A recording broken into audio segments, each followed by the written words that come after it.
It took me 10 years to learn this, and I'm gonna teach you guys in a few minutes about which kind of appliances you should put into your rental property that's gonna be able to last the longest, save you the most money, and ultimately make you the most profit. Guys, I bought and remodeled a lot of rental properties, and some of them I overbuilt, overspent, and put really high-end stuff, and they ended up breaking, damaging, and it cost a lot to replace. And then I said, you know what? On the other hand, I'm gonna go cheap. I'm gonna put the cheapest, the ugliest, and guess what? They broke down because they were cheap. And then also on top of it, the renters looked at it and was like, damn, this is kind of ugly, right? And so in my video, I'm gonna go down line by line which appliances you should pick, where you should splurge a little bit, and where you should actually go a little bit cheaper. And also on some items, we're gonna exclude completely. So I'm gonna start off right away with the stove, okay? When it comes to stoves, I do like to go with stainless, right? It looks a little bit more high-end, a little bit more modern. People seem to like it better than the white ones and the black ones. And on top of it, if I have a choice, now this is ultimately gonna come down to what your building is equipped with, but I usually try to put gas in, right? People like to cook with gas, although some renters in some areas, they will be okay with electric. Most of the times, the people that come through, they do like to cook with the fire, okay? So try to go with gas if that's what you have. On top of it, guys, I don't go super high end. I'm not putting in like the fancy Vikings, the Thermador, like that doesn't get you more rent. And in most cases, when things break on those, it costs a lot more money to repair. And guys, I go to Home Depot and like you want something that you're gonna be able to get right away. Actually, here's something I recently had to do was I had to move a Wolf appliance out of a unit. And guess what? I had to hire special movers to actually move it down because the people that were delivering the new appliance, they said, this is too heavy. Like this is not within the scope of work. And so it ended up costing me an additional $400 for me to hire professional movers to move that stove from the second floor down to the first. So take it from me, guys. Just go with something like Whirlpool, GE, Samsungs and LGs are sometimes cool, just depending on what kind of deals you guys get. I'm open to all those brands. The next item is the refrigerator. Now, you're probably thinking, whoa, this is where it gets expensive if you buy the wrong one. Again, I stick with the brands like the Whirlpool, the GE, the LGs, and the Samsung, which is fine. And I actually go in that order, guys. Why? I think the pricing is usually a little bit better on the first couple brands I mentioned.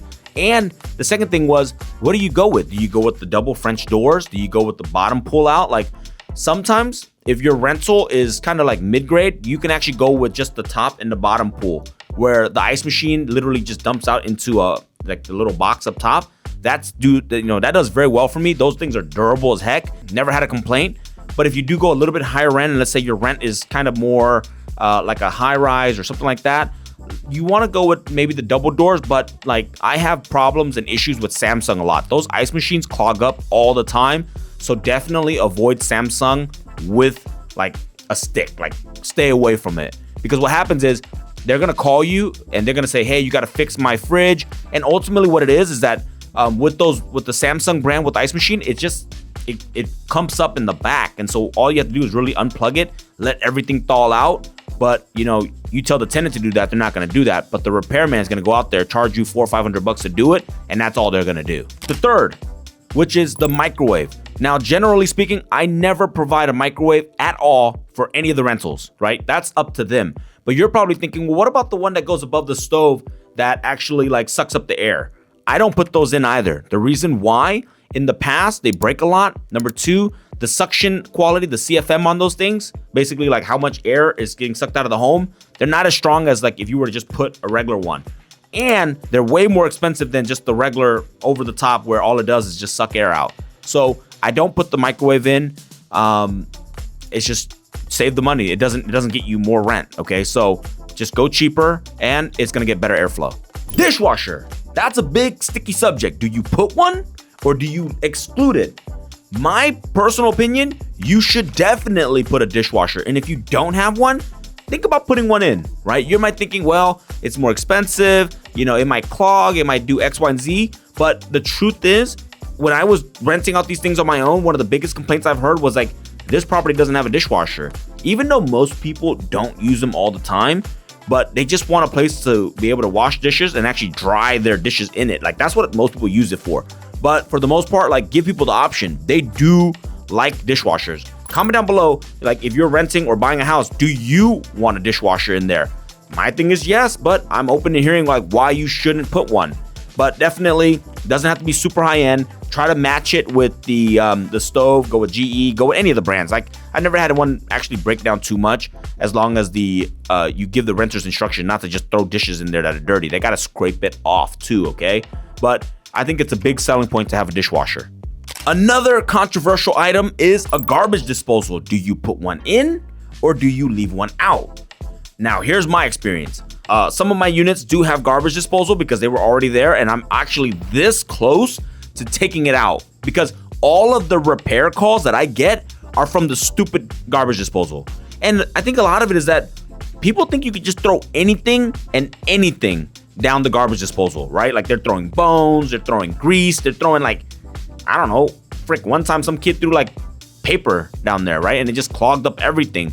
And they go in there, they have to clean it out. It's just a lot more expensive. So better to not have it, right? It's gonna save you about $200 when you're remodeling a kitchen. You don't have to put it in, so that's a good thing. But also, it's gonna save you on all those pesky, repair calls that you're gonna get. Like it's just absurd. You would think people would know, but they don't. And even when you tell them, they still don't know. So do yourself a favor, leave it out, save the money.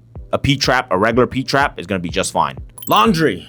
Do you put one in or do you have them go down and wash it somewhere else? So before I even answer that, you have to figure out and see if there's even a place for you to put it in the unit. Now, in some of my rental properties, there are none. And for me to actually put one in, number one, I would have to build out and make space, which would then shrink the living size of it. Like I would have to either put it in the living room or somewhere. And so in those cases, I don't put it in. I don't make an effort or go out of my way to put a laundry system in a unit if it doesn't have it, right? People learn it is a big selling point. People do love to have in-unit washer and dryers, but for the most part, they don't. I have them go into like a community area where they put the coins in or they swipe a card and then they use it. It actually becomes a good income stream. And so, if you don't have it, don't stress. But let's say if you do have an in-unit washer and dryer, like an apartment building, right? If you do it, I try not to put like a very fancy stacking ones. Like, they got the Samsungs. They look awesome, but they're super expensive. I mean, that's going to run you like $1,800, $2,000. Instead, I go with the combo. The combo is kind of like the big white ones. Now, you guys are going to hear me. You're like, man, you went stainless steel on everything, but you're not going to go super fancy on a laundry? No. And the reason why is that normally it's in a closet anyway, so they're not going to see it. It's not like something that people see every single day like a kitchen appliance would be. So, it's tucked away. They're a little bit cheaper. They're actually durable as heck. And so, like, I'm going to try to put you guys a picture here. It's like it's like a all-in-one unit. Those do very well for me. And, they're not the biggest, but that's what I would put in. Guys, don't make the mistakes I've made, all right? And if you guys want to dive deeper, learn more, and avoid even more mistakes, okay, join my community down below. We got a bunch of investors in there. You got myself, my team to answer your questions so that you don't make these costly mistakes. The last thing, I'm Asian, man. I don't like you guys wasting money. And so ultimately, let's join, let's learn, and let's keep buying properties. I'll see you guys in the next one.